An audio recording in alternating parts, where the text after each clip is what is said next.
I think it might be a little hard for me to stay right on the mic, and we might get a bit more variation like this. At least if you get used with one level, we can probably just carry on. So I thought that it might be interesting to all of you to talk a little bit about some correlations, a bit of bridging, as Joanna calls it, between what we used to call science and some other things. Now, the word science is as yet a little undefined, but I guess for the purpose of our talk tonight, we will refer to it as some form of knowledge gathered by scientific methods. We'll talk a little later about what that means.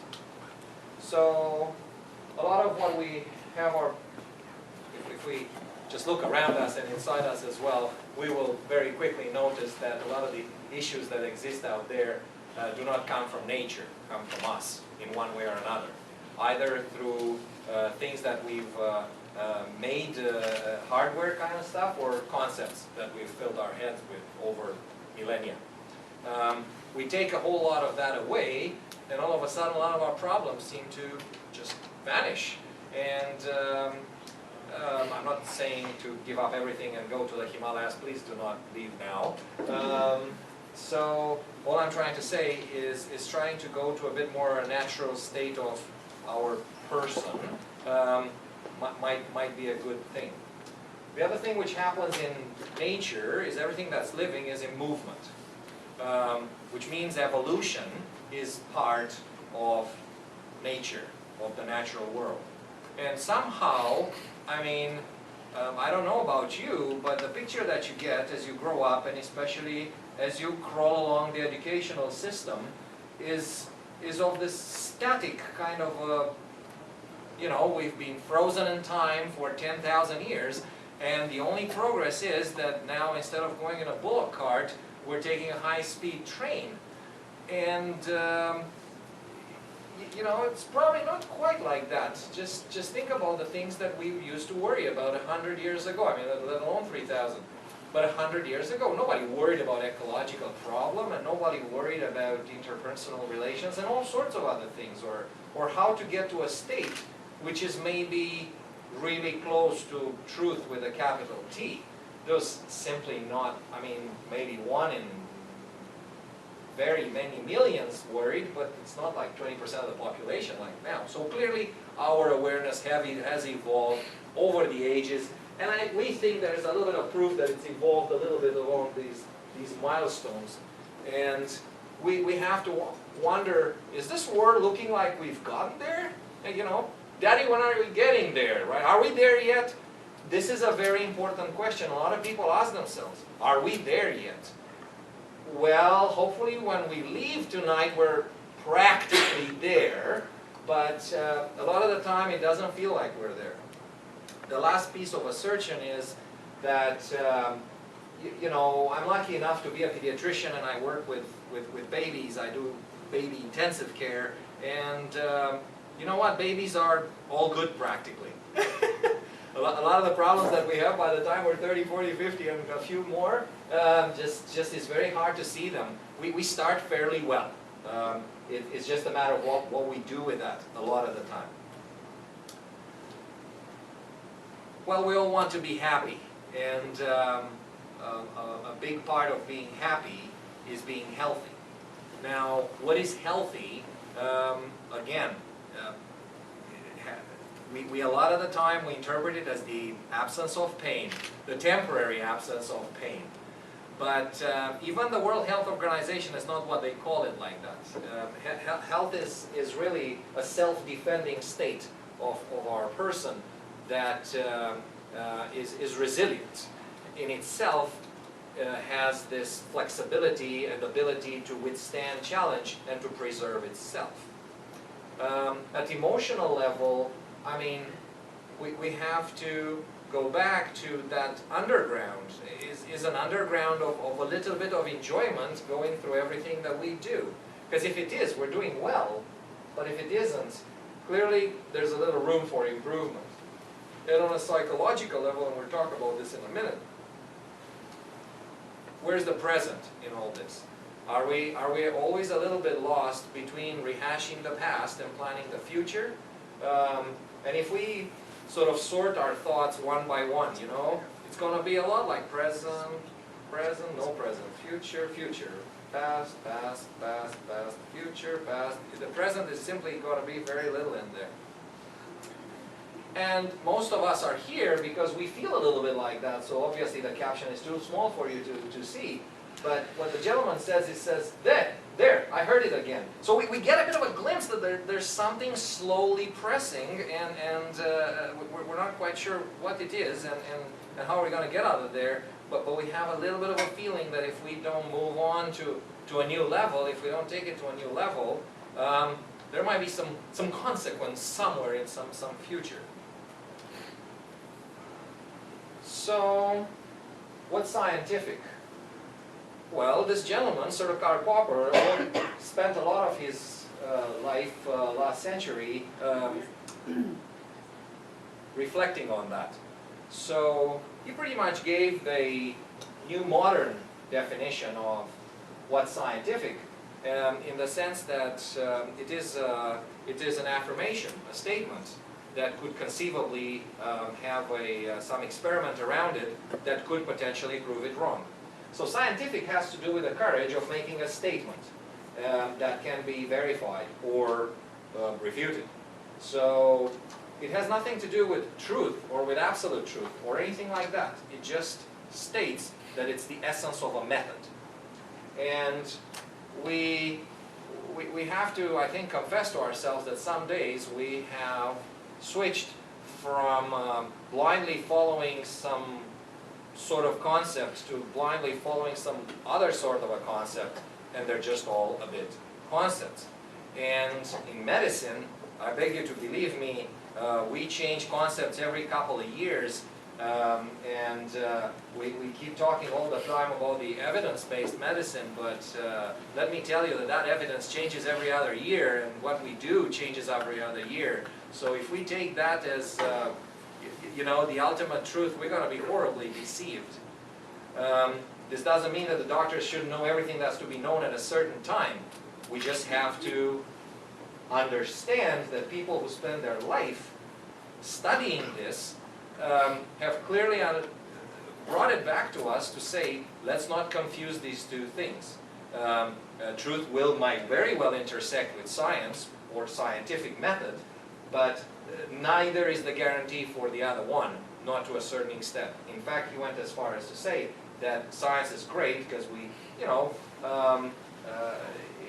it's a fairly verifiable piece of enterprise, but we should always see it as the truth of the day, not as the final stuff. So, well, is there some reality, some absolute behind all this movement? And some great people, well, A, thought that it was, and B, that it took a little bit of a framework jump to get there. In the East, the general idea has been that you can get there if you kind of get rid of your thinking, and whatever is left gets us closer. In the West, we thought that we can think our way to it. We're all here, so I guess I won't say anything anymore. This was one of the little bright lights of last century when it comes to telling us a little bit of what we're made of. And at his time, in the 40s and 50s, the theories of the day called for saying that the human beings are either a collection of psychological pathologies as yet undiagnosed, and the other ones were calling us to be just a bunch of automatic reflexes, a bit of glorified rats. And Maslow, who was really a great soul, came around and said, this is all nonsense, forget about this, look at all these phenomenal people who walked this earth in the past, and there were a few pretty good ones at his time, and he said, if they're like this, we all have to have that potential. It's in all of us somewhere. It's just a matter of getting that out. And he called the fairly blossoming expression of all that as self-actualization. And I mean, he really hadn't have to do much with the Eastern culture, but he came up with almost the exact same words as Shimaji talking as self-realization. And he pretty much went, if you see here through the, I'm not sure if you can see it at the back, but at the different energy centers, we've put like a core value, okay? He pretty much described a self-actualized person by pretty much taking them from the bottom to the top, just by himself, okay? So, a certain archetypal reality of how we are when we're really good, it's been the same throughout history, and it's been there for everybody who wasn't completely brainwashed to see, you see. So that we found that fairly encouraging. This is another gentleman who looked a little bit into what's our best moments in life, the moments when we feel happy, as he called it. He was bent into studying happy. He thought that, you know, everything we do in life, we try to do it because we want to be happy. So he said that should be the main purpose of a psychologist, study what interests people the most. And the pursuit of happiness was that. So what are the moments when folks are just at their absolute top of their happiness experience? And he described that as a flow state, because he described that during an activity, mostly.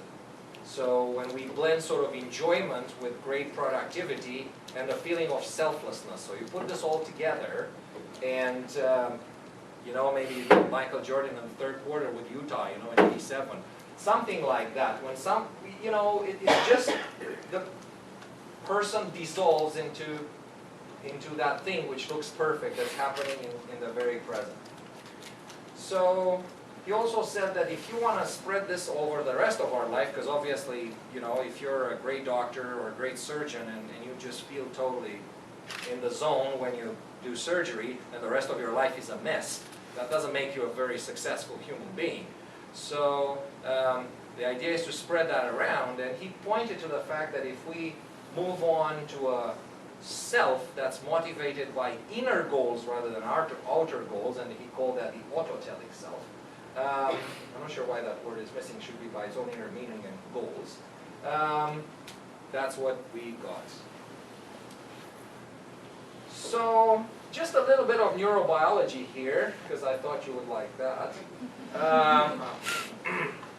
We are, a lot of the time, fairly, well, and probably quite happily so, ignorant of how our brain works.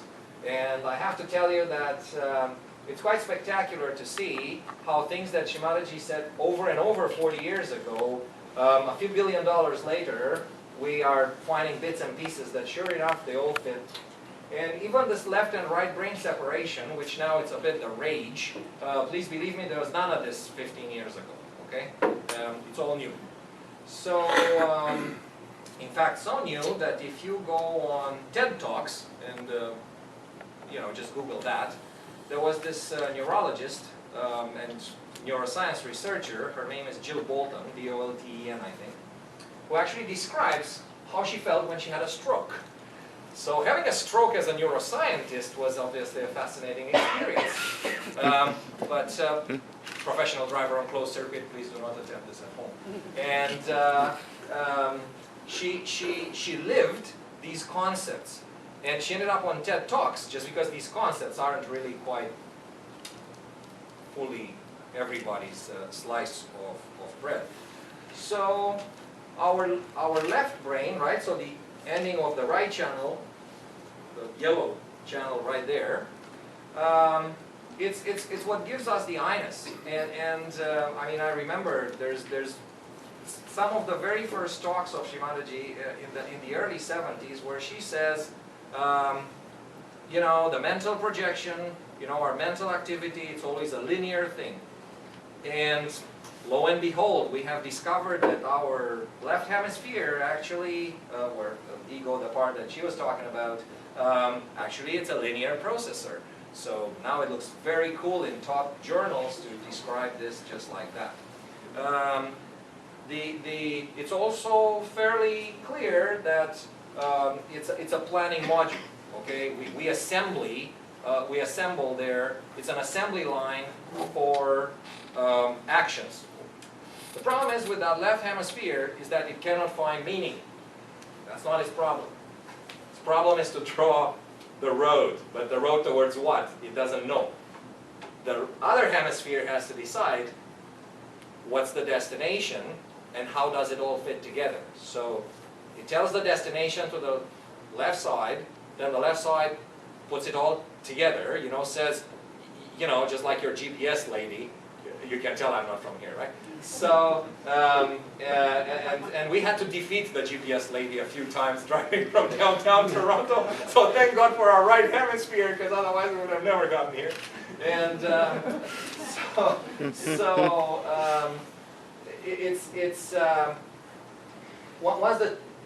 it gives the meaning that the left side, there's this planning, mental, right side. It packages it and sends it back, so it's all put together. As in, we'd better go to the meeting, and then this side starts calculating and says back, well, I think this is the road, and then this side puts it together and says, yes, that's a good thing, because if we get that in time, that'll make everybody happy. So the point is, as soon as there's a little too much, so obviously that's the other side. So the consciousness here that we get from our right side of the brain, which finishes the blue channel, which lies on our left side, it's confusing because they cross right in the middle of our head. The consciousness here is of a different nature. We perceive everything in the same time, and Dr. Bolton describes it very interestingly in that video, that it's all these streams of energy. Anyway, it sounds a little bit new agey, but obviously it needs to go together with the other side, right? So that's what motivates us. It comes from there, and that's where the global meaning comes from. It comes from there. So one has to, and the processing on this side, it's not sequential. You don't need to go from A to B to C to D to find out that E will come. You can look at a pattern and have a full recognition of the full pattern and of its meaning all at once in one click. So it's totally the other way. Now the problem is, you see, the neurologist says in the TED Talk that the experience of living a bit just on the right side of our brain was something fantastically nirvanish. But you shall not be able to live just with that. So what she argues for is that let's bring back a little bit of right hemisphere into our life, because we in the Western world are pushed so horribly to just use the other side. And the point is, how do you push, right? What pushes it to go back? And that's a bit of a problem there. And obviously she makes no suggestion that we should all give ourselves little embolisms every now and then. But that's a little bit where that falls short. And it's a bit like many descriptions of how it is to be a wonderful person. Shri Krishna described that a few thousand years back, what the perfect soul looks like. But it took us a little while. So more painful stuff for you tonight. So all our reactions, all these things that something happens and we do something as a consequence of it. Why we do it? I mean, if we look at the smallest things that we do and say as a consequence, especially as a consequence of other people's doings and sayings, they're all fairly bizarre. If we analyze them just normally afterwards when we're having a good moment, we can do away with a lot of them. The problem is we don't have any control over patterns that have been embedded in our brain from birth, okay? And we have all these layers and layers of things that happen in our brain. Now, I'm not suggesting we all need to become neuroscientists to be nice human beings. That's why we're all here, to take a shortcut, because we all like shortcuts, right? But all I'm saying is, if you go and read about these things, the folks who do this all day long, they say we are confused.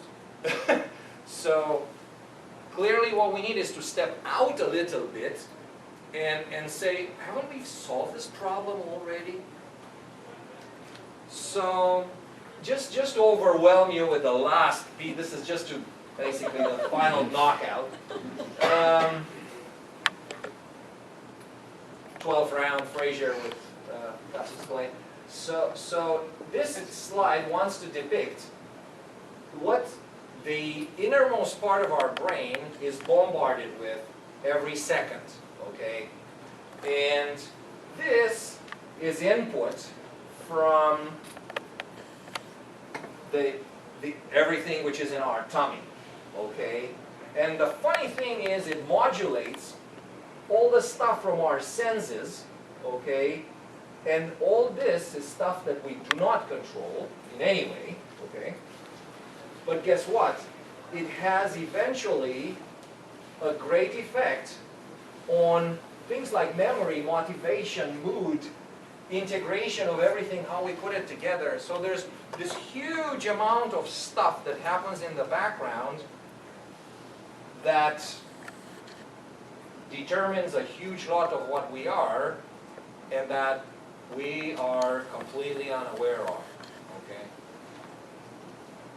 So these folks who work at Yale, so fairly reasonable university, put together a bit of the current evidence of what happens when you actually practice an inward-oriented practice, and they weren't even talking about the fancy stuff that we're talking, and the evidence is accumulated that pretty much touches every element of our persona regulation and integration. Okay? All these are the main regulatory controls of what we are. So something really cool. So this is one of us sitting in meditation. Okay? And I'm not sure what Joanna has planned later, but if you're really nice, you might explain a little bit of this. But what you see this, so the shader, the redder the shades, the more the changes in our brain waves. So the yellower and redder waves are the calm, quiet, happy waves. So at the start, there is a little bit of focus of that around there, and it moves a bit more towards the middle of your head, and then slowly it starts diffusing, and then it starts to cover a fair amount of our brain. And as you've seen, the busier waves kind of get pushed down. So you can see this fairly well with current, measurement means. So as you can see, so this was 300 managers and high-level technical people at IBM in Europe, and just over a weekend workshop. A lot of them got to mental silence.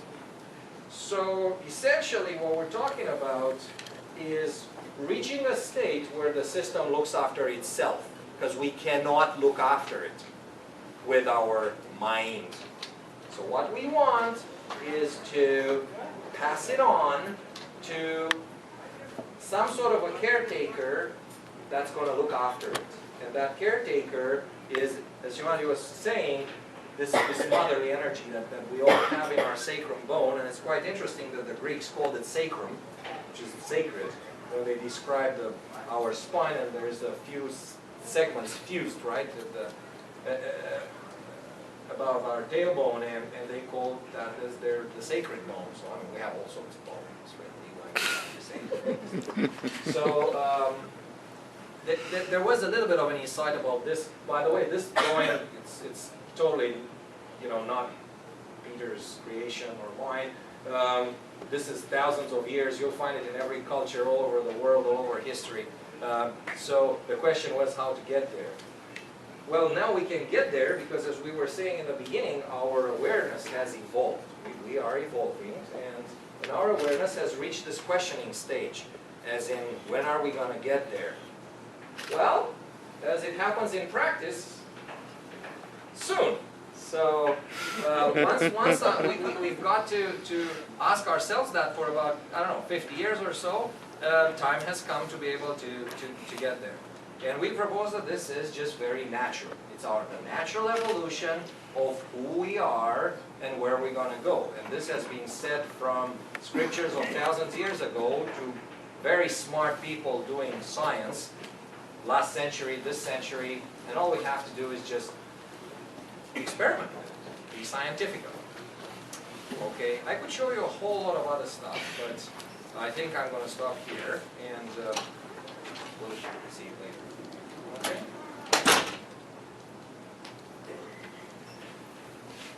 So what's next?